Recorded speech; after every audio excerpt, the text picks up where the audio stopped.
Hi guys, this tutorial is about how to set up a layout in InDesign for your documentation booklets. We're going to cover basic text and paragraph styles, as well as guides and master pages. So open up InDesign, and the first page you're going to see is going to prompt you for what kind of document you want to create. We're going to go to Create New Document, and we're going to make it a letter at landscape view. I'll show you in a minute how to change this into be inches instead of picas or points. Hit OK, and for now this is fine. So we're prompted with a letter size page in landscape. However, the sizing of this is set if you click in your upper left hand corner. If you right click the intersection of your top and vertical ruler, you'll see it set to picas. Change it to inches, and then you'll see both of them change. You can change them individually by selecting the ruler, and the other one will still hold to the previous one, but if you select that intersection, you can change it to both be the same. So now what we're going to do, if you wanted to change this, you could go back into Document Setup and then change it to be a sizing or a scale that you wanted. If you have one that's not within this drop down, if you go to Custom Page Size, this is where you can create a new size that you wanted. I showed a previous example where we made one that was 13 by 7 inches as a test. You just give it a title, say its dimensions, and then give it a new name and hit OK. But for now we don't need to do that. That's just in case you wanted to change the layout size. So now we're going to go into first changing the guides that are preset within our layout. We're going to do this. I'm going to dock all of my tool palettes over here so that they don't get in the way. If you just hover them over, they should click over and be docked. So we're going to go to Pages, and if you go into your Pages, you're going to see you have this None and A Master, and then you have a live workspace that's going to have the pages that you're working on there listed. To create a new page, you can click that icon that I just clicked. But if you go up to your master, this is where you set how all of these pages can be referenced and globally controlled. So within your master, if you go into the left-hand page, because we're making a booklet, so we need two pages, the one that will fall to the left and to the right of the pagination. If you go to the layout, you can go to Margins and Columns, and make sure that you have Enable Layout Adjustment clicked on, because otherwise you won't be able to preview any of the changes that you're making. And typically I think this one is linked. If you unlink it, then we can change these to be individual. But if you do want it to be uniform throughout the page, just keep that linked. So for now, what I want to do is minimize the distance between this gutter that's at the sides or of the margin. Actually, this is the gutter, is where the spine would be shared, and these are all the margins. So for now, I'm going to change this to 1/8 of an inch for most of them, and you can see it adjusted it right here. I suggest that you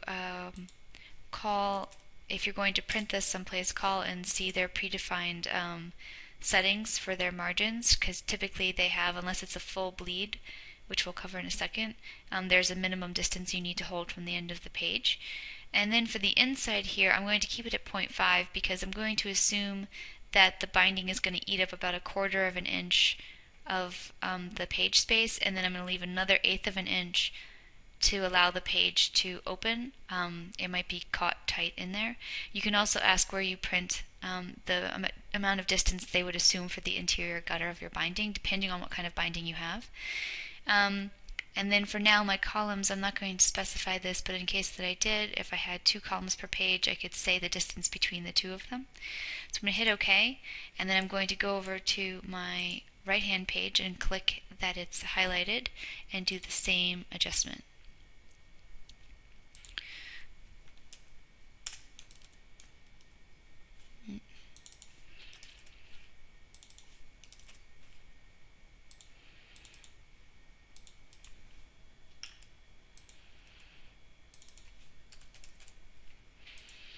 And there, everything is matching, and select OK.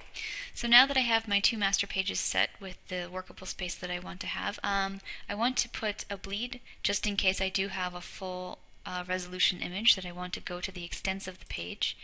So for this, if you go to, I believe it's document setup, and you have your bleed and slug indications down here, I want to specify a bleed just on the outside of 3/8 of an inch,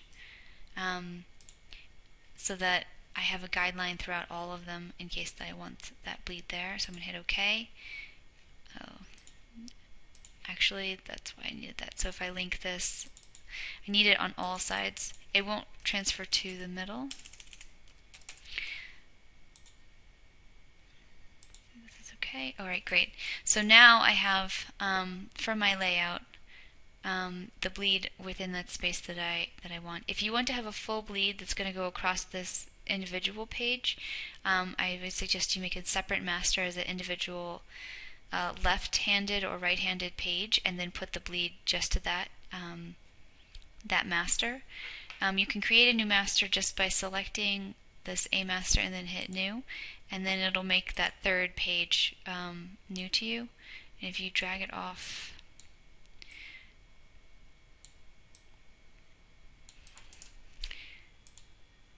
actually, okay, if you right-click within your new master and right-click within the master page control and hit new master, you'll get the presets for that, and if you hit OK, you're going to get that second master there if you want. I'm going to go back and delete this page because I just added that. It's not what I wanted. And now I'm going to go and just leave the B master there. It doesn't matter for now. So the way that you apply these presets that you've made, you can see an A indication in all of these pages. That means that's the page that's applied, or the type that's applied to your master page. If you right click on this and say apply master pages to, and pull down the apply master pages, you'll see the selection of the three options that you have here indicated here. So if I change this to B master and apply pages to 1, it's going to change, and you can see that the margins changed to match that B master that I had, and that there's a B indicated there. However, I just want it to be indicated as the A master for now, so I'm going to hit OK. And we have our pages set up nicely. So now what I want to do is I'm going to go into my A master again, and I want to make a column for the text to fall into uniformly throughout each page. So I'm going to left click over and pull on the ruler, pull over into a certain distance within my workspace. And if you hover and look at your ruler just up here, you'll see it's going to highlight that distance, and it also says X:2 inches. That's the distance that it has from the edge of your page. So I'm going to make it go 2 and 125, so it's roughly, the whole margin itself is about 2 inches, because we have a little bit of that gutter that's eating away, because I want a 2-inch text box here. And then I'm also going to assume about a 1/16 or an 1/8 inch spacing for my columns distance between the rest of the images on the page. And if I go over here, I can do the same thing. If you don't know the distance or what this last indication is, it seems to be at 22, so I'm going to pull it over to 20 and a quarter, or 20 and an eighth, and then make this 20 and a quarter. If you want to be more precise with it, because I eyeballed it slightly, you can adjust these afterwards by just clicking them and dragging them over. Also, to note, you should have on your guides. Here's where you can see most of these things. So if you didn't have your rulers prompted, if you go under View, you can hit Show Rulers. And then if you click over Grids and Guides, you can suggest what would be happening. So if I wanted to lock my column guides or any of the guides that I have, you just click Lock Guides, and then now I won't be able to edit these. However, if I make a text box, it'll still snap to it and use it as an indicator for what I'm working on. So I'm going to delete that for now. And let me see if there's any more guides that you should have. You can also turn on grids if you prefer working with a grid behind you. Where's this?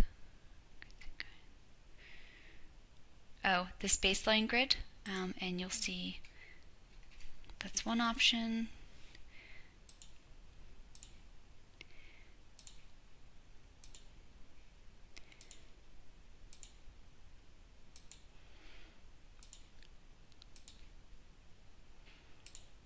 And then show document grid is going to give you the breakdown of your grid behind.